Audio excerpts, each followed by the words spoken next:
दोस्तों, वक्त की फितरत अजीब है। जो आज आसमान छू रहा है कल जमीन पर आ सकता है, मगर ताकत और रुतबे की चमक में इंसान भूल जाता है कि ऊंचाई स्थायी नहीं होती। जब किस्मत करवट लेती है तब असली चेहरा सामने आता है। सवाल ये नहीं कि आज आपके पास क्या है, असली सवाल ये है कि सब कुछ छिन जाए तो क्या आप संभल पाएंगे। ये कहानी है एक ऐसे इंसान की जो घमंड की छोटी से गिरकर विनम्रता की राह पर चलता है। अगर सच्चाई की परतें खोलनी है तो इस कहानी के सफर पर हमारे साथ चलिए अंत तक। शाम का समय था। एक राज्य के शाही महल में अंधेरा उतर रहा था, जहां सोने के दीपों की रोशनी झिलमिला रही थी। बड़े बड़े शीशों से सजा दरबार अपनी भव्यता और ऐश्वर्य का नजारा पेश कर रहा था। तख्त के बीचों बीच राजा वीर प्रताप सिंह बड़े ही घमंड के साथ बैठा हुआ था। उसके चेहरे पर अहंकार साफ झलक रहा था, जैसे दुनिया में उससे बड़ा कोई नहीं। उसके सामने मंत्री, मुंशी और दरबारी सिर झुकाए खड़े थे। उसी दरबार में आज एक गरीब ऋषि दयानंद हाजिर हुआ। उसके कपड़े फटे हुए थे, चेहरा धूप से झुलसा हुआ, मगर आंखों में आशा की चमक थी। वह राजा के सामने झुका और श्रद्धा से बोला, राजा वीर प्रताप सिंह, मैं एक निर्धन मजदूर हूं। मेरा पुत्र बहुत बीमार है। मेरे पास इलाज के लिए धन नहीं है। अगर आज आप कुछ मदद करेंगे तो मैं जीवन भर आपकी भलाई के लिए प्रार्थना करता रहूंगा। राजा ने घृणा से उसे ऊपर से नीचे तक देखा, जैसे किसी कीड़े को देख रहा हो। फिर ऊंचे स्वर में हंसा और बोला, तुम जैसे फकीर रोज मेरे महल के द्वार पर भीख मांगने आते हैं। अगर मैं सबको कुछ न कुछ देने लगूं तो खजाना खाली हो जाएगा। जाओ, अपना रोजगार खुद कमाओ। यह सुनकर आर्षि दयानंद की आंखों में आंसू आ गए। वह चुपचाप जमीन पर गिर पड़ा और जोर जोर से रोते हुए बोला, राजा, मैं तो बेबस हूं, पर वह परमात्मा सब कुछ जानता है। वही सबसे बड़ा न्याय करने वाला है। दरबार में एकदम सन्नाटा छा गया। पास ही खड़े एक बुजुर्ग और विद्वान दरबारी आचार्य हरिदत्त ने सिर झुकाकर धीरे से आदर से कहा, राजा वीर प्रताप सिंह, याद रखिए, परमात्मा की लाठी में आवाज नहीं होती। दौलत, ताकत और हुकूमत सदा नहीं रहती। कौन जाने यह अर्श कितनी उम्मीद लेकर इस दरबार में आया है। उसकी पुकार सुन लीजिए। लेकिन राजा ने आचार्य हरिदत्त की बात को भी मजाक में उड़ा दिया। वह बोला, तुम भी इन कमजोरों की तरह सोचने लगे हो। मैं इस राज्य का राजा हूं। मेरी हुकूमत कभी खत्म नहीं होगी। राजा की जिंदगी घमंड और तकब्बुर से भरी हुई थी। महल में हर रोज आराम और ऐशो आराम की महफिलें होती। खजाने में सोना बढ़ता जाता और उसके सिपाही जनता पर जुल्म ढाते। लेकिन प्रकृति के फैसले चुपचाप बदल रहे थे। एक दिन राजा के मन में आया कि शहर की हालात देखने के लिए उसे वेश बदलकर जनता में जाना चाहिए। यह सुनकर दरबारी चकित रह गए, पर राजा का हुक्म था। वह अपने खास पहरेदारों सूरजमल और हरिप्रसाद के साथ एक आम सौदागर का वेश धारण करके शहर की गलियों में निकल पड़ा। बाजार की रौनक अपने चरम पर थी। व्यापारी ऊंची आवाज में अपना माल बेच रहे थे। मुसाफिर राहों से गुजर रहे थे और आर्षि दयानंद दरवाजों पर बैठकर भिक्षा मांग रहे थे। राजा वीर प्रताप सिंह एक मशहूर चाय की दुकान पर जा बैठे, जहां कुछ लोग बैठकर बातचीत कर रहे थे। पास ही दो आदमी बात कर रहे थे।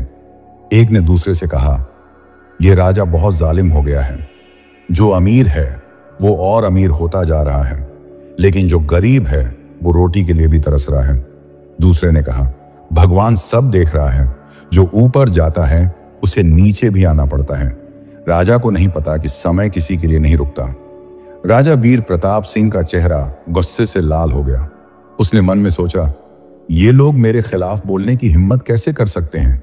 मैं इनके नसीब का फैसला करता हूं, ये मेरा फैसला नहीं कर सकते। वह गुस्से में उठा और महल वापस लौट आया।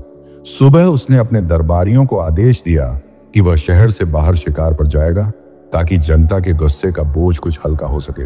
राजा कुछ वफादार सिपाहियों सूरजमल और हरिप्रसाद के साथ शिकार के लिए निकला। अपने शहर से दूर एक घने जंगल में पहुंचकर उन्होंने शिकार की तलाश शुरू की। राजा की नजर एक सुंदर से हिरण पर पड़ी। वह तेज रफ्तार घोड़े पर सवार हुआ और हिरण के पीछे दौड़ पड़ा।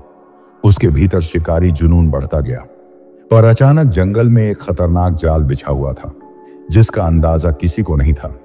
जैसे ही राजा आगे बढ़ा, जमीन में से एक जोरदार झटका आया और उसके घोड़े के पैर फिसल गए। राजा जमीन पर गिर पड़ा। तभी पेड़ों के पीछे से कई आदमी निकल आए। वे जंगल के डाकू थे जो काफिलों को लूटने के लिए कुख्यात थे। सिपाहियों ने तलवारें खींची, लेकिन डाकुओं की संख्या ज्यादा थी। पलक झपकते ही राजा के सारे सिपाही मारे गए या कुछ भाग गए। अब राजा अकेला रह गया था। उसने दहशत भरी आवाज में डाकुओं से कहा, मैं इस राज्य का राजा वीर प्रताप सिंह हूं, मुझे छोड़ दो, नहीं तो अंजाम बुरा होगा। यह सुनकर डाकुओं का सरदार ऊंची ऊंची हंसी में बोल पड़ा, राजा? अरे जंगल में कोई राजा नहीं होता, यहां जो कमजोर होता है वो गुलाम बनता है। यह कहकर डाकुओं ने राजा को जंजीरों में जकड़ लिया। सोचिए, शहर का ताकतवर शासक जो कल तक अपने तख्त पर गर्व से बैठा था, आज एक बेबस कैदी बन चुका था।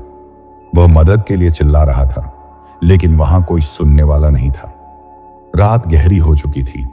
घने जंगल में पेड़ों की सरसराहट और रात का अंधेरा एक डरावना माहौल बना रहा था। राजा को जंजीरों में बांधकर एक पेड़ से बांध दिया गया। उसके चेहरे पर मिट्टी और खून के धब्बे थे, कपड़े फट चुके थे और घमंड की जगह अब डर ने ले ली थी। वह पहली बार खुद को बेबस महसूस कर रहा था। डाकुओं का सरदार, जो लंबा चौड़ा आदमी था, राजा के सामने खड़ा हुआ और जहरीली मुस्कान के साथ बोला, तू इस राज्य का राजा है? बहुत अच्छा। हमें हमेशा किसी कीमती गुलाम की तलाश रहती थी और आज तो किस्मत ने खुद हमें एक राजा दे दिया। यह कहकर वह जोर जोर से हंसने लगा और बाकी डाकू भी। राजा ने चिल्लाकर कहा, मैं एक ताकतवर राजा हूं। अगर तुम मुझे छोड़ दोगे तो तुम्हें सोना, जमीन और ताकत सब कुछ मिलेगा। पर डाकू सरदार ने सिर हिलाते हुए कहा, हमें बेवकूफ मत बनाओ। अगर तुम्हें छोड़ दिया गया तो तुम चालाकी से हमें धोखा भी दे सकते हो। हमें तुम्हारी दौलत नहीं चाहिए, हमें सिर्फ एक कीमती गुलाम चाहिए जिसे हम अच्छी कीमत पर बेच सकें। यह कहकर उसने डाकुओं को इशारा किया और राजा को धक्का देकर एक ऊंट पर बिठा दिया गया। उसके हाथ मजबूत रस्सियों से बांधे गए थे और वह एक बेबस कैदी की तरह डाकुओं के बीच जा रहा था। पूरी रात सफर करने के बाद वह काफिला एक बड़े शहर के पास पहुंचा, जो व्यापार का एक बड़ा केंद्र था। वहां की रौनक और चहल पहल से भरे बाजारों के लिए वह शहर मशहूर था। वहां दूर दूर से व्यापारी आकर अपना माल बेचते और खरीदते थे। इसी शहर में गुलामों की एक बड़ी मंडी लगती थी, जहां हर रोज सैकड़ों गुलाम नीलाम होते थे। कोई जंग में कैद हुआ होता, कोई कर्ज के बोझ में गुलाम बना दिया गया होता और कोई किस्मत के जुल्म का शिकार होता। सो सवेरे के समय जब बाजार की रौनक अपने चरम पर थी, राजा वीर प्रताप सिंह को एक बड़े गुलामों के चबूतरे पर बांधकर खड़ा कर दिया गया। उसके साथ और भी गुलाम थे, लेकिन उनमें सबसे ज्यादा उदास, खस्ता हाल और बेबस वही लग रहा था। वह जो कल तक तख्त पर बैठकर हुक्म देता था, आज खुद बिकने के लिए खड़ा था। एक व्यापारी चबूतरे पर चढ़ा और ऊंची आवाज में बोला, देखो ये लोगों, आज हमारे पास एक खास गुलाम है, ताकतवर, स्वस्थ और मेहनती। जो चाहे अपनी बोली लगाए। लोग आगे बढ़ने लगे। कोई गुलाम की बाहें दबाकर उसकी ताकत परख रहा था, कोई उसके दांत देख रहा था। राजा वीर प्रताप सिंह ने यह सब देखा तो उसके रोंगटे खड़े हो गए।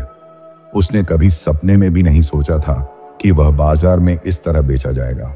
फिर वह पल आया जिसने राजा के दिल में दहशत भर दी। एक व्यापारी ने उसकी ओर इशारा कर पूछा, यह गुलाम कैसा है? बाजार में गुलामों की नीलामी जोरों पर थी। हर ओर व्यापारी और खरीदार खड़े थे। हर कोई अपने पसंदीदा गुलाम पर बोली लगा रहा था। बाजार में ऊंटों की घंटियों की आवाज, व्यापारियों के सौदे और गुलामों की नीलामी की आवाजें गूंज रही थीं। इसी भीड़ में राजा वीर प्रताप सिंह भी रस्सियों में जकड़ा खड़ा था।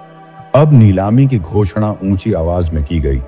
यह रहा एक ताकतवर गुलाम जिसकी बाहों में ताकत है और चेहरे पर जलाल। इसकी कीमत कौन लगाएगा? इतना सुनते ही एक अधेड़ उम्र का व्यापारी आगे बढ़ा। वह शहर के एक बड़े बाग का मालिक था, जहां कई गुलाम काम करते थे। उसने राजा को गौर से देखा और पूछा, यह गुलाम कहां से आया है? नीलामी करने वाला हंसकर बोला, यह एक कैदी है। ताकतवर तो लगता है, पर कुछ बिगड़ा हुआ भी है। जिसे भी चाहिए बोली लगाए। व्यापारी ने राजा को ध्यान से देखा। वह थोड़ा कमजोर और थका हुआ लग रहा था, पर उसकी आंखों में अब भी एक अजीब सी चमक थी, जैसे वह कोई खास आदमी हो। व्यापारी ने सोचा, यह गुलाम शायद आम नहीं है, लेकिन मेरे बाग में काम करने के लिए बहुत योग्य है। 50 दिनार, व्यापारी ने आवाज लगाई। एक और व्यापारी तुरंत बोला, 60 दिनार। राजा वीर प्रताप सिंह का दिल कांप गया। कभी जो तख्त पर बैठकर लोगों की किस्मत का फैसला करता था, आज उसकी कीमत लगाई जा रही थी। वह लोगों की ओर देखने लगा, लेकिन कोई भी उसे पहचान नहीं सका। उसका शाही लिबास अब फटे पुराने कपड़ों में बदल चुका था। उसकी जुबान अब कोई हुक्म जारी नहीं कर सकती थी। पहले व्यापारी ने आखिरी बोली लगाई। 70 दिनार, नीलामी करने वाले ने घोषणा की। यह गुलाम अब इस व्यापारी का हुआ। लोगों ने खुशी में तालियां बजाईं। राजा को रस्सियों में जकड़कर व्यापारी के साथ रवाना कर दिया गया। उसके दिल में हजारों सवाल और डर थे। वह अब एक व्यापारी का गुलाम बन चुका था। व्यापारी ने राजा से कहा, अब तू मेरा गुलाम है और तुझे मेरी जमीन पर काम करना होगा। अगर तू वफादारी दिखाएगा तो शायद तेरी जिंदगी आसान हो जाए, नहीं तो तुझे वही सजा मिलेगी जो बागी गुलामों को मिलती है। राजा ने कोई जवाब नहीं दिया। वह चुपचाप चलता रहा। व्यापारी का बाग विशाल जमीन पर फैला हुआ था। वहां खजूर के दरख्त झूम रहे थे और जमीन खेती के लिए तैयार थी। गुलामों की एक लंबी कतार खड़ी थी, जिन्हें पूरा दिन कड़ी मेहनत करनी पड़ती थी। आज उसी कतार में राजा वीर प्रताप सिंह भी खड़ा था। जो कभी अपने राज्य के तख्त पर बैठता था, आज एक आम गुलाम बन चुका था। महल की आरामदायक जिंदगी से निकलकर गुलामों की यह कठिन मेहनत राजा के लिए किसी कयामत से कम नहीं थी। सुबह हुई, सभी गुलामों को तड़के ही जगा दिया गया। उन्हें फटे पुराने कपड़े पहनाए गए और काम पर लगा दिया गया। राजा को आदेश मिला, मिट्टी खोदकर पानी के लिए नाली बनाओ। जैसे ही उसने धरती पर हाथ रखा, उसके नर्म और नाजुक हाथ जख्मी होने लगे। थोड़ी ही देर में वह थक गया, लेकिन तभी पहरेदार सूरजमल और हरिप्रसाद पास आए और जोरदार कोड़ा मारा। वो बोले, यहां कोई राजा नहीं है, सब गुलाम हैं। काम करो, नहीं तो सजा मिलेगी। पहरेदारों की सख्त आवाजें राजा के कानों में गूंजने लगीं। उसके चेहरे पर दर्द उभर आया, पर उसने जुबान न खोली। उसे अब यह समझ आ गया था कि यहां अब उसका हुक्म नहीं चलेगा। दोपहर हुई जब सूरज सिर के ऊपर आया। गुलामों को खाने के लिए सूखी रोटी और पानी दिया गया। जो राजा वीर प्रताप सिंह कभी शाही भोजन और सोने की थाल में खाया करता था, आज वह मिट्टी में बैठकर सख्त रोटी चबाने की कोशिश कर रहा था। हर एक कौर उसके अहंकार को तोड़ रहा था। रात हुई, सभी गुलामों को एक छोटे और तंग कमरे में बंद कर दिया गया। राजा एक कोने में बैठा अपने हाथों की ओर देख रहा था, जो अब जख्मों से भर चुके थे। उसके पास ही एक बुजुर्ग गुलाम बैठा था, जो यही काम करता था। उसने राजा की ओर देखा और धीमी आवाज में बोला, पुत्र, क्या तू हमेशा गुलाम रहेगा? यह कोई अंतिम सत्य नहीं है। राजा एक पल खामोश रहा, फिर आंखें भरकर धीरे से बोला, मैं कभी राजा था, पर भगवान ने मुझे मिट्टी में गिरा दिया। बुजुर्ग गुलाम आचार्य हरिदत्त ने मुस्कुराकर कहा, तो फिर अब यह जान ले कि भगवान केवल उन्हीं को गिराता है जो स्वयं को बहुत ऊंचा समझते हैं। शायद यह तेरे लिए एक नई शुरुआत हो। आचार्य के यह शब्द राजा के दिल में तीर की तरह चुभ गए। वह पहली बार सोचने को मजबूर हुआ कि क्या यह सब उसके अहंकार का परिणाम था? क्या यह भगवान की ओर से कोई सबक था? अब राजा का हृदय रो रहा था। जो कभी किसी के सामने झुकने को तैयार नहीं था, आज उसे भगवान की शक्ति का अनुभव हो चुका था। चारों ओर खामोशी थी। गुलामों की झोंपड़ी में केवल धीरे धीरे सांसों की आवाजें आ रही थी। राजा एक कोने में बैठा आकाश की ओर देख रहा था। उसकी आंखों में आंसू थे, लेकिन इस बार यह आंसू बेबसी के नहीं, बल्कि एक नए ज्ञान के थे। जो कल तक सिंहासन पर बैठकर लोगों की किस्मत का फैसला करता था, आज वह खुद तकदीर के फैसले का शिकार बन चुका था। उसका घमंड मिट्टी में मिल चुका था। उसका दिल कोमल हो गया था और अब उसे भगवान की लीला का अंदाजा भी हो चुका था। सुबह हुई, गुलामों को फिर से काम में लगा दिया गया, लेकिन आज गुलाम बना राजा वीर प्रताप सिंह ने कोई शिकायत नहीं की। उसने दिल से मेहनत की। काम के दौरान उसने एक और कमजोर गुलाम की मदद की, जो बुजुर्ग था और चलने के लायक नहीं था। बाग का मालिक व्यापारी सूरजमल दूर खड़ा यह सब देख रहा था।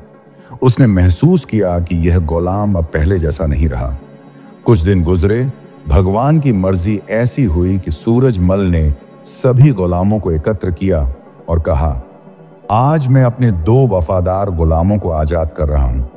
इनमें से एक वह है जो पहले बाग में काम करना नहीं जानता था, पर अब मेहनती और ईमानदार बन चुका है।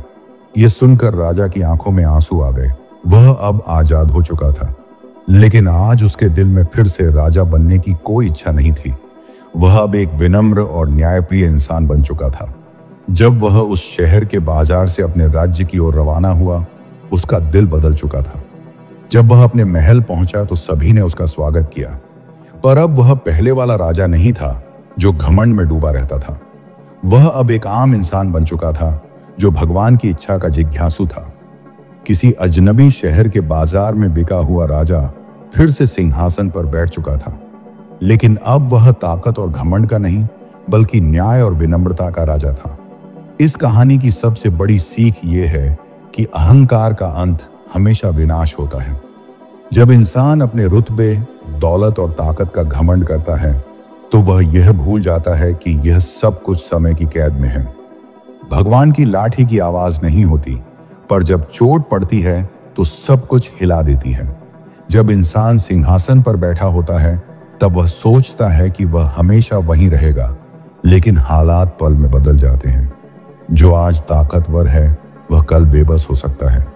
हर इंसान को यह समझना चाहिए कि असली शक्ति दिल की नम्रता में है, न कि अहंकार में।